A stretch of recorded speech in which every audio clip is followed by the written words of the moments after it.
آج کی گفتگو ایک منظر سے شروع کرتے ہیں۔ ذرا تصور کریں ایک ایسی قوم کا جس کے پاس سب کچھ تھا، سب کچھ۔ بہترین موسم، زرخیز زمین اور ایسی جسمانی طاقت کہ وہ اپنے وقت کی ایک سپر پاور تھے۔ لیکن پھر بھی اس قوم کا انجام مکمل تباہی پر ہوا۔ بالکل، اور یہی بات تو سب سے زیادہ حیران کرتی ہے نا۔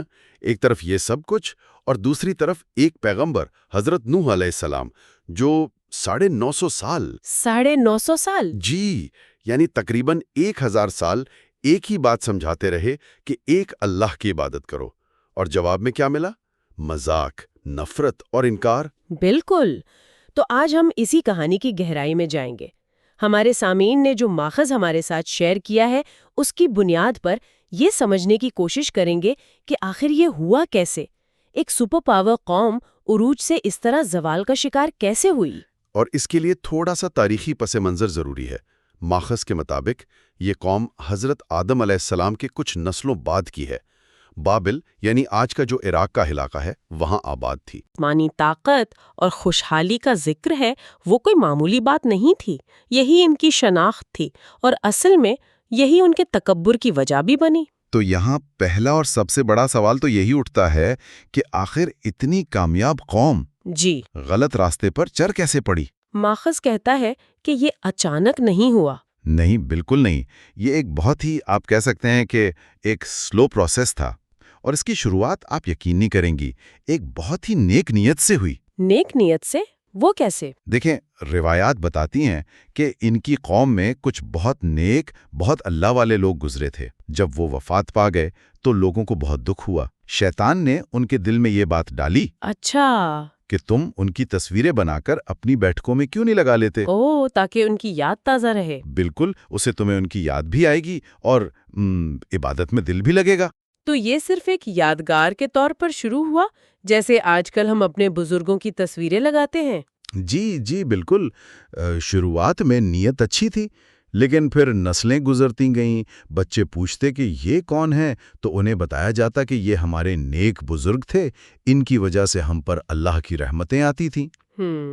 بات تھوڑی آگے بڑھی۔ جی، پھر اگلی نسل آئی تو بات یہاں تک پہنچ گئی کہ ہم ان کی تعظیم کرتے ہیں، اور پھر آخرکار ایک نسل ایسی آئی جس نے ان تصویروں اور مجسموں کے سامنے سجدہ کرنا شروع کر دیا اور انہیں باقاعدہ خدا مان لیا۔ یعنی ایک معصوم سی یادگار آہستہ آہستہ شرک کا سب سے بڑا مرکز بن گئی۔ ماخذ میں ان بتوں کے نام بھی ملتے ہیں، ہے نا؟ وید، سوا، یغوث، یعوق اور نصر۔ جی، یہ سب انہی نیک لوگوں کے نام تھے۔ اور یہاں ایک بہت دلچسپ نفسیاتی پہلو بھی سامنے آتا ہے۔ ماخذ بتاتا ہے کہ ان میں یہ بحثیں ہوتی تھیں کہ میرا بت زیادہ طاقتور ہے، اچھا، میرے خدا کی کاریگری زیادہ شاندار ہے۔ مطلب وہ اپنی شناخت ان پتھر کے بتوں سے جوڑ چکے تھے۔ بالکل آج کے دور کی طرح جیسے لوگ برانڈز پر بحث کرتے ہیں۔ بالکل وہی، ایک مثبت جذبہ یعنی بزرگوں کا احترام جب حد سے بڑھا تو پوری قوم کی تباہی کی وجہ بن گیا۔ اور اسی گمراہی کے اندھیرے میں پھر اللہ نے ہدایت کا چراغ روشن کیا، حضرت نوح علیہ السلام اور ان کی جدوجہد، 950 سال کی تبلیغ، میں تو اس عرصے کا تصور بھی نہیں کر سکتی۔ یہ انسانی تاریخ کی سب سے طویل، آپ کہہ سکتی ہیں، تبلیغی مہم تھی۔ قرآن خود اس کی گواہی دیتا ہے۔ دن ہو یا رات، کھلے عام ہو یا چھپ کر، انہوں نے ہر طریقہ اپنایا۔ لیکن قوم کا رد عمل کیا تھا؟ ماخذ میں جو منظر کشی ہے وہ بہت عجیب ہے۔ وہ کہتے ہیں کہ یہ لوگ کانوں میں انگلیاں ٹھونس لیتے تھے تاکہ آواز نہ سننی پڑے۔ جی، اور اپنے اوپر کپڑے لپیٹ لیتے تھے تاکہ نوح علیہ السلام کی شکل بھی نظر نہ آئے۔ یہ تو بہت بچکانہ حرکت لگتی ہے۔ کیا یہ صرف ضد تھی یا کوئی خوف تھا؟ میرے خیال میں یہ دونوں چیزیں تھیں۔ تکبر تھا کہ ہم ایک عام آدمی کی بات کیوں سنیں، لیکن اس کے ساتھ ایک گہرا خوف بھی تھا۔ جب آپ کی پوری دنیا ایک غلط بنیاد پر کھڑی ہو تو سچائی کا سامنا کرنا بہت مشکل ہوتا ہے۔ صحیح۔ تو سچائی کو بلاک کر دینا زیادہ آسان لگتا ہے۔ اور اس انکار کی قیادت کون کر رہا تھا؟ ظاہر ہے قوم کے سردار۔ ان کے دلائل کیا تھے؟ کیا کوئی منطق تھی ان کی باتوں میں؟ منطق نہیں، بلکہ صرف تکبر اور طبقاتی غرور۔ وہ کہتے تھے، دیکھو تو صحیح، اس کے پیچھے چلنے والے کون ہیں؟ ہمارے معاشرے کے غریب کمزور لوگ، اچھا، یہ تو خود ایک عام سا آدمی ہے۔ اگر اللہ کو کوئی نبی بھیجنا ہی ہوتا تو ہم جیسے امیر سرداروں میں سے کسی کو چنتا۔ یعنی یہ خالصتاً اسٹیٹس کا مسئلہ تھا؟ جی بالکل، وہ اپنی سماجی حیثیت کو خطرے میں نہیں ڈالنا چاہتا تھے۔ اور سب سے دلچسپ بات یہ ہے کہ حضرت نوح علیہ السلام کی پیشکش صرف آخرت کے عذاب سے بچنے کی نہیں تھی۔ بالکل نہیں تھی۔ ماخذ بتاتا ہے کہ وہ کہتے تھے اگر تم توبہ کر لو تو اللہ تم پر آسمان سے رحمت کی بارشیں برسائے گا۔ جی، اور تمہیں مال و دولت دے گا، بیٹے دے گا، تمہارے لیے باغات اور نہریں بنا دے گا۔ وہ تو انہیں دنیاوی کامیابی کا فارمولہ بھی بتا رہے تھے۔ بالکل، اور یہ نقطہ بہت اہم ہے۔ دین صرف آخرت کی بات نہیں کرتا، وہ دنیا سنوارنے کا طریقہ بھی سکھاتا ہے۔ لیکن ان لوگوں کا تکبر اتنا زیادہ تھا کہ انہوں نے دنیاوی فائدے کی اس شاندار پیشکش کو بھی ٹھکرا دیا۔ تو جب 950 سال کی مسلسل کوشش کے بعد بھی نتیجہ صفر نکلا تو آخرکار اللہ کا فیصلہ آ گیا، اور یہ فیصلہ بھی ایک بہت ہی عجیب حکم کی صورت میں آیا۔ ہماری نگرانی میں ایک کشتی تیار کرو۔ ذرا سوچیں، وہ ایک ایسے علاقے میں رہتے تھے جہاں دور دور تک کوئی سمندر نہیں تھا، اور وہاں ایک پیغمبر ایک بہت بڑی کشتی بنا رہا ہے۔ یہ تو ان کے مذاق اڑانے کا ایک نیا ذریعہ بن گیا۔ میں تصور کر سکتی ہوں، سردار گزرتے ہوں گے اور کہکہیں لگاتے ہوں گے، ارے نبوت چھوڑ کر بڑے ہی بن گئے۔ اس ریگستان میں کشتی چلاؤ گے؟ لگتا ہے تمہارا دماغ خراب ہو گیا ہے۔ انہیں کیا معلوم تھا کہ اس کشتی میں لگنے والی ہر کیل ان کی تباہی کا اعلان تھی۔ اسی دوران ماخذ میں ایک بہت ہی دلچسپ غیر قرآنی کردار کا بھی ذکر ملتا ہے نا؟ جی، قدیم روایات میں ملتا ہے، ایک دیو ہیکل شخص جسے اوج بن انق کہا جاتا ہے۔ ہاں، میں نے بھی اس کے بارے میں پڑھا ہے۔ یہ کردار تو کسی افسانوی کہانی کا لگتا ہے۔ کہتے ہیں کہ وہ اتنا لمبا اور طاقتور تھا کہ سمندر میں چل کر مچھلیاں پکڑتا تھا اور انہیں سورج پر بھون کر کھا جاتا تھا۔ جی، ایسی ہی روایات ہیں۔ یہ قرآن میں تو نہیں ہے، تو پھر اس کا ذکر کیوں آتا ہے؟ دیکھیے، یہ ایک بہت طاقتور علامتی کردار ہے۔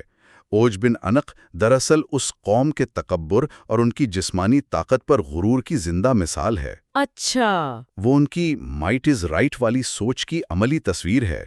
اس کا روایات میں ہونا یہ ظاہر کرتا ہے کہ وہ سمجھتے تھے کہ ہماری طاقت ہمیں ہر چیز سے بچا لے گی۔ خیر، کشتی کی تیاری مکمل ہوئی۔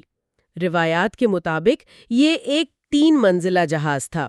جی، نچلی منزل جانوروں کے لیے، درمیانی انسانوں کے لیے، اور اوپری منزل پرندوں اور سامان کے لیے۔ اب سب کو انتظار تھا کہ آگے کیا ہوتا ہے۔ اور پھر عذاب کے آغاز کی وہ نشانی ظاہر ہوئی جس کا ذکر قرآن میں بھی ہے۔ اور یہ اس کہانی کی سب سے عجیب اور یادگار تفصیلات میں سے ایک ہے۔ کوئی طوفانی بادل نہیں، کوئی زلزلہ نہیں، کچھ بھی نہیں؟ بلکہ حکم ہوا کہ جب تنور ابل پڑے، جی، تنور یعنی وہ چولہا جس میں روٹی پکتی ہے، جب اس سے پانی ابلنا شروع ہو جائے تو سمجھ لینا کہ وقت آ گیا ہے۔ اس کی علامتی گہرائی دیکھیں، جہاں سے آگ نکلنی چاہیے تھی وہاں سے پانی کا طوفان پھوٹ پڑا۔ بالکل، یہ اعلان تھا کہ عذاب کا آغاز ان کے گھروں کے مرکز سے ہو رہا ہے۔ یہ کوئی عام سیلاب نہیں تھا، یہ ایک الہی فیصلہ تھا۔ اور جیسے ہی تنور سے پانی ابلا، وہ مذاق اڑانے والے سرداروں کی ہنسی ان کے خلق میں ہی اٹک گئی۔ ان کے چہرے خوف سے پیلے پڑ گئے۔ حضرت نوح علیہ السلام نے فوراً اپنے اہل ایمان اور ہر جانور کا ایک ایک جوڑا کشتی میں سوار کیا۔ اور پھر آسمان کے دروازے کھول دیے گئے اور زمین سے چشمے پھوٹ پڑے۔ وہ ایک ناقابل تصور منظر تھا، اوپر سے موسلادھار بارش اور نیچے سے زمین کا ابلتا ہوا پانی۔ اور اس عالمی تباہی کے بیچ میں ایک بہت ہی ذاتی اور دل دہلا دینے والا ڈرامہ بھی چل رہا تھا۔ حضرت نوح علیہ السلام کا اپنا خاندان۔ جی، ماخذ کے مطابق ان کی بیوی نے ان کا ساتھ دینے سے انکار کر دیا۔ اور پھر ان کے بیٹے کا قصہ؟ پانی پہاڑ جیسی اونچی لہروں کی شکل اختیار کر چکا تھا، اور نوح علیہ السلام نے اپنے بیٹے کو ان لہروں میں گھرے ہوئے دیکھا۔ ایک باپ کی محبت نے جوش مارا اور انہوں نے پکارا، اے میرے بیٹے، ہمارے ساتھ سوار ہو جا۔ مگر اس بیٹے کا جواب دیکھیں، وہی تکبر جو پوری قوم میں بھرا ہوا تھا۔ فکر نہ کریں، میں کسی اونچے پہاڑ کی چوٹی پر چڑھ جاؤں گا۔ اسے اللہ کے نبی کی بات سے زیادہ ایک پہاڑ کی اونچائی پر یقین تھا۔ لہر باپ اور بیٹے کے بیچ میں آ گئی اور وہ ڈوب گیا۔ یہ مکالمہ اس پوری قوم کی ذہنیت کا خلاصہ ہے۔ آخری لمحے تک اپنی طاقت اور دنیاوی اسباب پر بھروسہ۔ اس کے بعد ہر طرف صرف پانی اور تباہی کا راج تھا۔ اونچے سے اونچے پہاڑ بھی ڈوب گئے۔ کائنات میں صرف ایک کشتی تھی جو اللہ کے حکم سے تیر رہی تھی۔ اور پھر جب زمین گناہ سے پاک ہو گئی تو حکم آیا، اے زمین اپنا سارا پانی نگل لے، اور اے آسمان تھم جا۔ اور پانی اترنا شروع ہو گیا، طوفان تھم گیا اور وہ کشتی جودی نامی پہاڑ پر جا کر ٹھہر گئی۔ حضرت نوح علیہ السلام، ان کے 3 بیٹے سام، حام، یافس اور چند مٹھی بھر اہل ایمان کشتی سے باہر اترے اور شکرانے کا سجدہ کیا۔ یہ انسانیت کی ایک نئی شروعات تھی۔ اس پوری کہانی کا سبق بالکل واضح ہے۔ اس قوم کی طاقت، ان کی دولت، ان کے مضبوط جسم، سب کچھ ان کے اپنے بنائے ہوئے بتوں کی طرح اللہ کے فیصلے کے آگے ریت کی دیوار ثابت ہوا۔ اور یہیں پر ماغز ہمیں چیلنج کرتا ہے کہ اس کہانی کو صرف ایک تاریخی واقعہ نہ سمجھیں، جی، بلکہ اسے آج کے دور سے جوڑیں۔ وہ ہم سے پوچھتا ہے کہ آج ہمارے بت کیا ہیں۔ یہ کہنا تو بہت آسان ہے کہ ہم پتھروں کو نہیں پوچھتے۔ لیکن کیا واقعی ایسا ہے؟ یہ ایک بہت گہرا سوال ہے۔ جی، کیونکہ شرک کی نوعیت بدل گئی ہے۔ آج بت پتھر کے نہیں ہیں، آج کا بت شاید ہمارا کیریئر ہے، جس کے لیے ہم حلال حرام کی پرواہ نہیں کرتے۔ یا شاید لوگ کیا کہیں گے کا خوف ہمارا سب سے بڑا بت ہے۔ بالکل، جس کی وجہ سے ہم اللہ کے حکم کو پسے پشت ڈال دیتے ہیں، یا سوشل میڈیا پر ملنے والی ویلیڈیشن۔ تو اس کا مطلب ہے کہ بت کوئی چیز نہیں بلکہ ایک ترجیح ہے۔ کوئی بھی چیز جسے ہم اللہ کے حکم پر ترجیح دیں وہی ہمارا بت بن جاتا ہے۔ بالکل، ماغز بہت خوبصورتی سے اس کا اختتام کرتا ہے۔ وہ کہتا ہے کہ اس وقت نجات کی کشتی لکڑی کی بنی ہوئی تھی، لیکن آج کے اس فتنوں کے طوفان میں ہماری نجات کی کشتی توحید، نماز، سچی توبہ، قرآن اور سنت رسول صلی اللہ علیہ وسلم ہے۔ راستہ وہی ہے، بس کشتی کی شکل بدل گئی ہے۔ جی، تو ہم آج کی اس گفتگو کو ایک آخری سوال پر ختم کرتے ہیں جو ہمارے سامعین سوچنے کے لیے اپنے ساتھ لے جا سکتے ہیں۔ ضرور۔ اس کہانی کا مرکزی گناہ تکبر تھا، جس نے انہیں ہر سچائی سے اندھا کر دیا تھا۔ اگر طوفان نوح اس تکبر سے زمین کو پاک کرنے کا ایک عمل تھا، تو آج کے دور میں اپنے اندر موجود تکبر کی جدید شکلوں سے، چاہے وہ ہماری ڈگری کا تکبر ہو، ہماری دولت کا، ہماری سوچ کا یا ہماری دینداری کا، اس سے خود کو ذاتی طور پر پاک کرنے کا عمل کیسا نظر آئے گا؟